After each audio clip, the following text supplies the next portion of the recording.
శ్రీ సత్యసాయి జిల్లా బత్తునపల్లి మండలంలో సిపిఐ నాయకులు మాట్లాడుతూ సర్వే నెంబర్ 401లో 19.84 సెంట్లు ఉన్నదని, ఇది కర్ణాటకకు చెందిన నీడి మామిడి ఆంజనేయ స్వామి మఠానికి చెందిన భూమి. ఈ భూమిలో గత కొన్ని సంవత్సరాల క్రితం గ్రామాల్లో ఉన్నటువంటి మూగ పశు పోషకానికి సంబంధించి వాటికి ఉపయోగించేవారు. 2023లో బత్తులపల్లి తహసీల్దార్తో సమాచార హక్కు చట్టం కొరగా వారు ఇచ్చిన సమాచారం మేరకు ఆ భూమి దేవాదాయ శాఖకు ఇవ్వడం జరిగిందన్నారు. అయితే ఇప్పుడు కొంతమంది అక్రమదారులు గత నెల 28వ తారీఖున దొంగ డాక్యుమెంట్లు సృష్టించి ఆ భూమి అంతా కూడా ఆక్రమించడానికి పెద్ద ఎత్తున ప్రయత్నిస్తున్నారన్నారు. ఫేక్ రిజిస్ట్రేషన్ ఆపే విధంగా చర్యలు తీసుకోవాలని సిపిఐ పార్టీ నియోజకవర్గ కార్యదర్శి మధు కోరారు.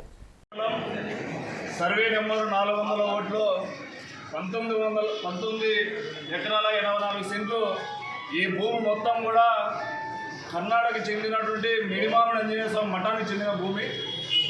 ఈ భూమి గతంలో అక్కడ ఉన్నటువంటి రైతులు భూమి జీవుల కోసం పంట వేసుకొని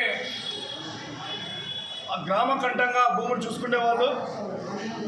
మరి గత ప్రభుత్వంలో ఆ యొక్క 19 ఎకరాల 84 సెంట్లు భూమిని అన్యాక్రాంతం చేయాలని, దాన్ని కబ్జా చేయాలనేసి పూర్తిగా దాన్ని అధికారులు సైతం కుమ్మక్కు చేసుకొని ఇవాళ అక్రమదారులు ఇచ్చే ముడుపులతో అధికారులు సైతం వాళ్ళతో చేతులు కలిపి వాళ్ళకి వాళ్ళ వన్బీలు ఎక్కించే పరిస్థితిలో ఇవాళ అధికార యంత్రాంగం పూర్తి స్థాయిలో సహకరించింది.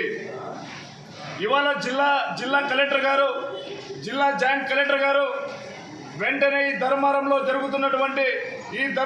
నియోజకవర్గంలో జరుగుతున్నటువంటి భూ అక్రమాల పైన సిట్ వేసి విచారణ జరిపి ఇక్కడ ఉన్నటువంటి ఆర్టీఓ గారి పైన, బత్తలపల్లి ఎంఆర్ఓ గారి పైన, బత్తలపల్లి ఆర్ఓ గారి పైన, బత్తలపల్లి విఆర్ఓ గారి పైన సరైన చర్యలు తీసుకొని వాళ్ళ పైన అధికారులు వెంటనే చర్యలు తీసుకొని ఆ యొక్క భూమి సర్వే నెంబర్లో 1 బిల్ తొలగించే విధంగా మరి అధికారులు చర్యలు తీసుకోవాలని డిమాండ్ చేస్తున్నాం.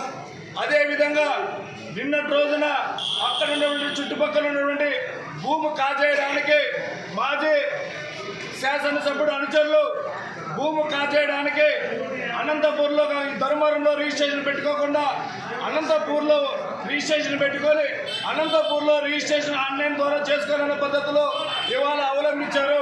వాటన్నిటి కూడా ఇక్కడ నుండి సబ్ రిజిస్టర్ గారికి తెలియజేశాం. సబ్ రిజిస్టర్ గారికి కూడా వినతి పత్రం ఇవ్వడం జరిగింది. ఈ యొక్క భూమి పేదలకైనా దక్కాలి కానీ అన్యాక్రాంతం చేసినటువంటి అక్రమదారుల చేతిలో పోవడనేసి భారత కమ్యూనిస్ట్ పార్టీ సిపిఐగా డిమాండ్ చేస్తూ అధికారులు సైతం ఈ యొక్క భూమిని పేదలకు ఇచ్చే విధంగా చర్యలు తీసుకోవాలనేసి భారత కమ్యూనిస్ట్ పార్టీ సిపిఐగా కోరుతున్నాం.